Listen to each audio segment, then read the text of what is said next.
Easter episode, we're going to talk about 10 of the most awesome rabbits in the 1980s. So, stick around.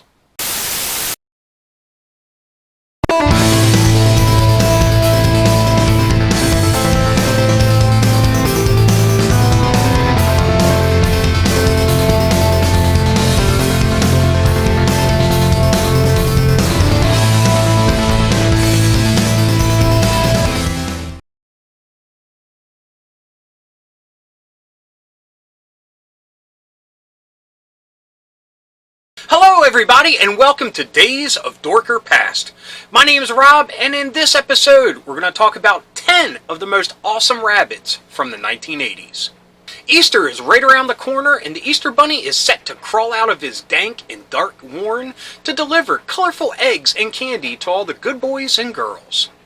The Easter Bunny began his reign in Germany, where there have been writings found that dated back to the 1500s. It began with the pagan festival of Estra, for the goddess Estra. She was worshipped by Anglo-Saxons through her symbol, the rabbit. The goddess Estra was the goddess of spring and the dawn, and also, by default, fertility. One story tells of Estra arriving late on winter to begin spring, and in doing so she came across a bird who lay dying because its wings had been frozen. She nursed the bird back to health, but sadly the bird could not fly again. To help the bird survive predators, Estra turned the bird into a rabbit. Honoring the past life of the bird, Estra also gave the rabbit the ability to lay eggs every color of the rainbow. Over time, the rabbit fell out of favor to Estra, and as punishment, she cast him into the sky and landed at the feet of the constellation Orion the Hunter. The rabbit is still there today and is known as the constellation Lepus. Once a year, Estra allows the rabbit to return to Earth and deliver his multicolored eggs to the children celebrating the goddess Estra during the festival of Estra. So in honor of the bird that got turned into a rabbit, that got turned into a constellation, I bring to you the 10 most awesome rabbits from the 1980s. This one's kind of cheating because it comes from the 1970s, but I don't care. You know, unlike a lot of people who use hindsight to scrub their Star Wars memory, I embrace it. I love Ewoks. I think Return of the Jedi is one of the best movies ever made, and I love Jackson. During a time in Star Wars past, we didn't have anything but the movies, which we could only see in theaters, the toys, and the comic books by Marvel. With the films having multiple years between them, Marvel Comics tried to bridge the gap with their comic series that ran from 1977 to 1987. Sadly, Marvel was told not to go too crazy with the storylines or character development because only Lucas had total control of his universe. Painted into a corner, Marvel did the only thing that they could do: make new characters and new storylines. One of those new characters was Jackson, a let-by smuggler mercenary who teamed up with Han Solo for a short time in issues 8 through 10. Created by comics legend Roy Thomas and Howard Chalkin, Jackson was the duo's ode to Bugs Bunny and the Warner Brothers cartoons they grew up with. Jackson was one of the first characters created for the expanded universe, and the storyline he appeared in was an homage to the famous movie Seven Samurai. After this story arc ran its course, Archie Goodwin took control of the comic, and Jackson was slowly phased out. By issue 16, he was gone for good. It wasn't until many decades later that he would pop up again with the help of Pablo Hidalgo in Star Wars Gamer issue 4. In the issue, they discussed the Lepe race and flesh out the backstory of Jackson. Since then, Jackson has been either handled with care or with malice. It all depends on who is doing the writing. Number 2 on the list is the psychotic rabbit Max from Salmon Max. Now, I have talked briefly about Salmon Max in my episode about 90s cartoons inspired by independent comics. This psychotic rabbit made his debut in 1987 in the comic series Salmon Max Freelance Police by Steve Purcell. Salmon Max were an underground hit, but it wasn't until Purcell became employed by LucasArts as an artist and game designer in 1988 that led to the first Salmon Max video game in 1993, and in turn, more exposure for the crime-fighting duo. The game is still applauded for being near perfect, and I agree. I had countless hours playing through this graphic storytelling game, and I might add, it was the first and only time I used a 900 number hint line. Around LucasArts, Salmon Max were well known as they became the poster children for the animators and for all of LucasArts literature. But by 1997, the world was introduced to these wacky freelance policemen with a Saturday morning cartoon. Since then, they have appeared in more games and have maintained a cult following. What is there not to love about Max? Whether he's wielding a chainsaw or a baseball bat, he is the loose cannon character we all wish we could be from time to time. At times, he is downright bonkers, but he always embodies a very cartoon sense of whimsy and tomfoolery that makes him endearing. Max is the personification of pure id and acts on impulse with little regard for his well-being. He also comes in handy as a club or a pair of wire cutters if Sam needs a hand. To be 100% honest, Max doesn't even consider himself a rabbit. He likes to be called a logomorph, which is the term used for members of the rabbit and hare family. Either way, this unhinged, uninhibited, and near psychotic lover of violence will always be a bunny in my book. Number 3 on the list is another green rabbit from outer space, and that is Bucky OHare. Created by comic writer Larry Hama and artist Michael Golden in the late 70s, Bucky OHare debuted in 1984 through Neil Adams' Continuity Comics.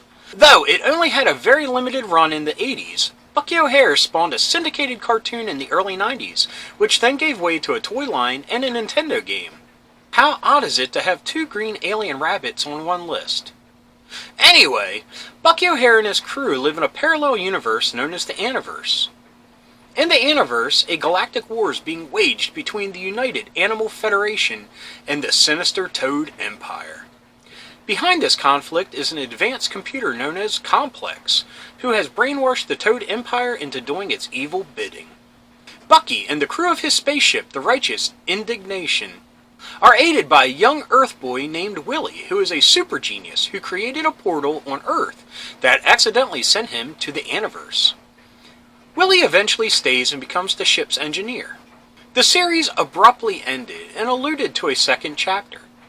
Larry Hama had it scripted, and Golden did the artwork for the next 2 issues, but continuity folded and the saga never went on. Number 4 on the list is if you take a cute and fuzzy bunny and Superman and smash them together. That's right, it's Captain Carrot. In a time before I was a collector, I still was a comic book reader. My parents or grandparents were always willing to buy me comics while we were out and about, because they wanted to instill the love of reading in me. In those days, I mostly gravitated to comics that were based on movies, toys, or shows that I liked. But one comic I love was a parody of a show I watched called The Super Friends. Honestly, I had no idea the JLA at the time. That comic was Captain Carrot and his amazing zoo crew. Captain Carrot was a funny animal book published by DC Comics. He was created by Roy Thomas and Scott Shaw and made his first appearance in the mini-comic included in Teen Titans number 16 in 1982. The comic took place on Earth C, which was a parallel to our world, just with anthropomorphic animals. Captain Carrot's real name was Roger Rodney Rabbit, and he was a writer and artist for DC Comics. How meta. And he worked on a comic called Just a Lot of Animals, or JLA for short. The comic ran for 20 issues with one miniseries afterwards. The comic is good, clean fun, and its parodies of comic characters are great.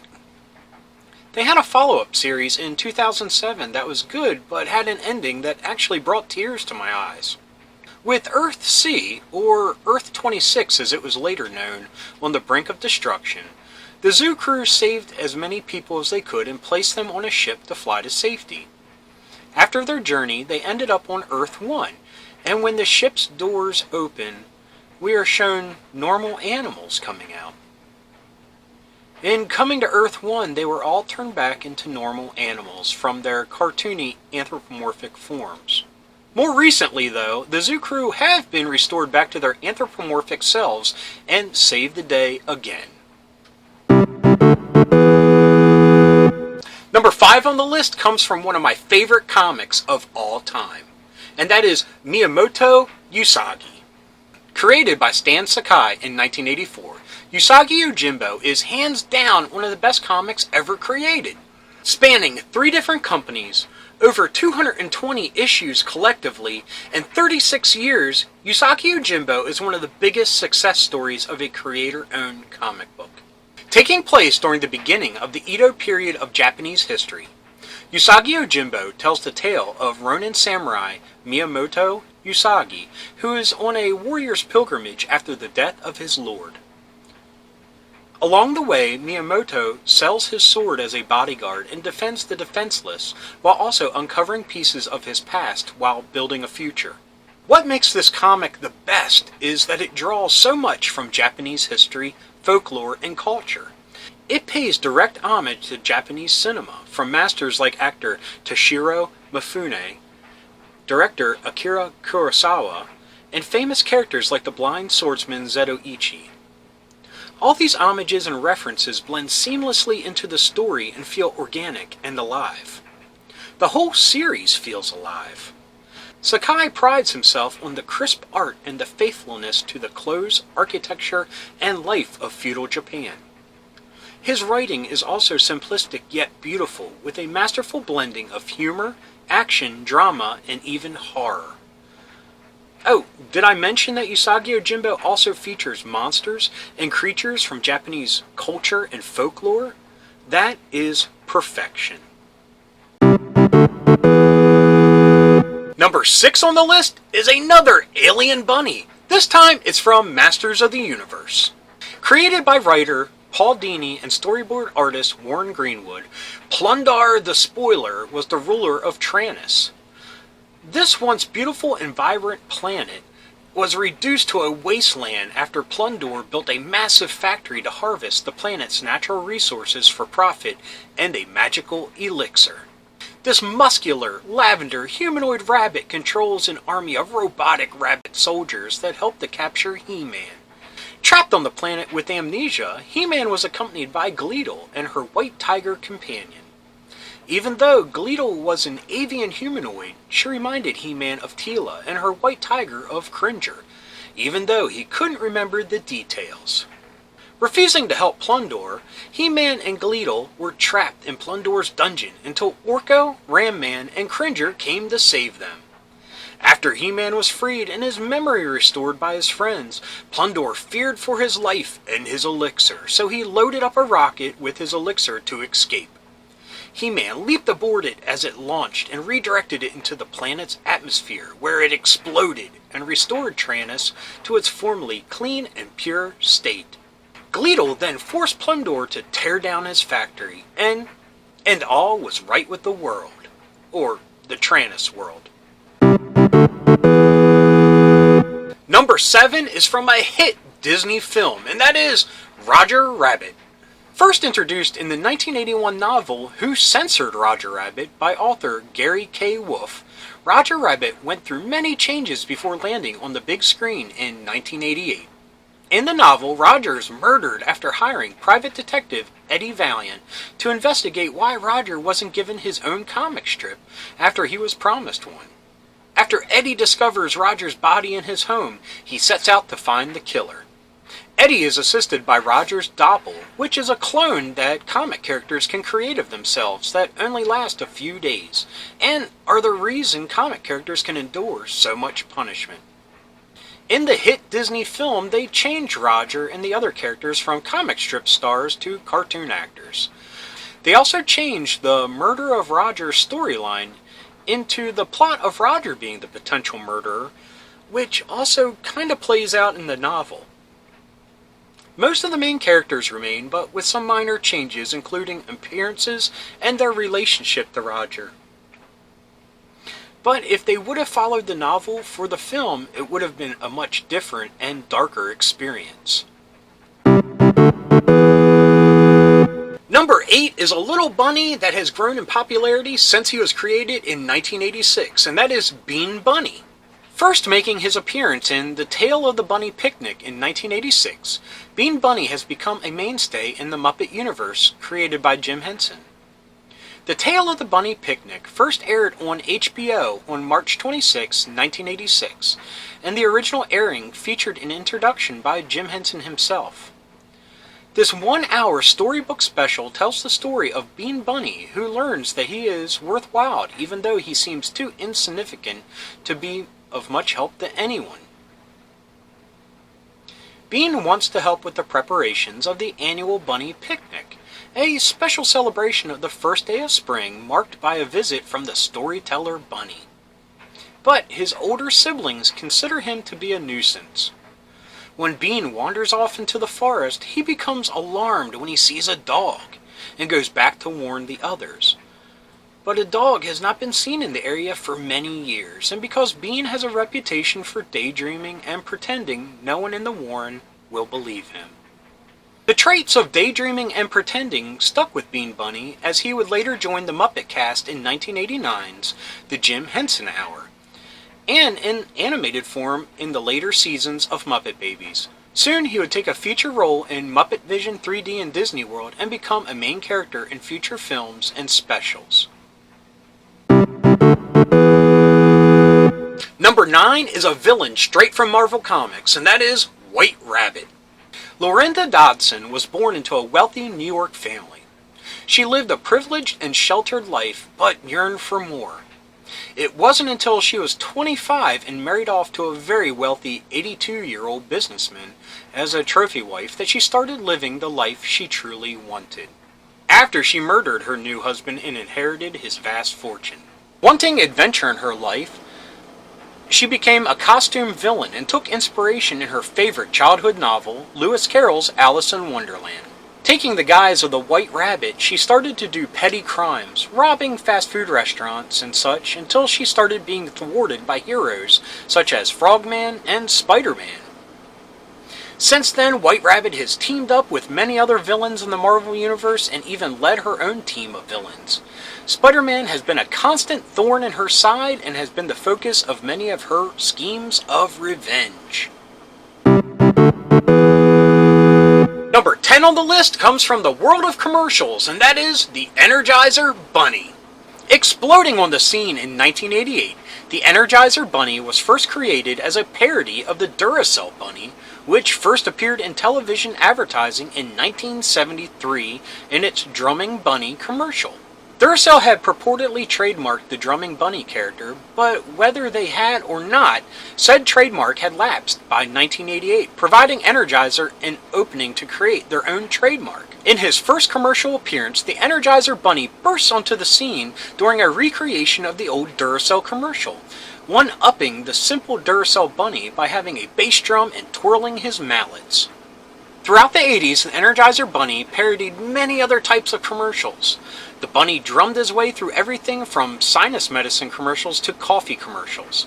But when Coors parodied Energizer and their bunny in 1991, the company didn't like it and sued. But that wasn't the first or last time that the Energizer Bunny ended up in court. Even with all of its legal troubles, the Energizer Bunny is still going strong in pop culture today. This has just been a quick look at 10 of the most awesome rabbits from the 1980s. I want to wish everybody a safe, healthy, and happy Easter, or whatever springtime activity you observe. I hope you enjoyed this episode. If you did, please give me a thumbs up. If you got something to say, please leave a comment. I love reading them, and I love getting back to everybody. And if you're new around here and you enjoyed this look back at rabbits of the 1980s, or any of the episodes that YouTube is recommending down here, please hit subscribe. And if you hit that little bell icon, you'll be notified whenever there's a new episode. So, until next time, keep being rad and stay dorky.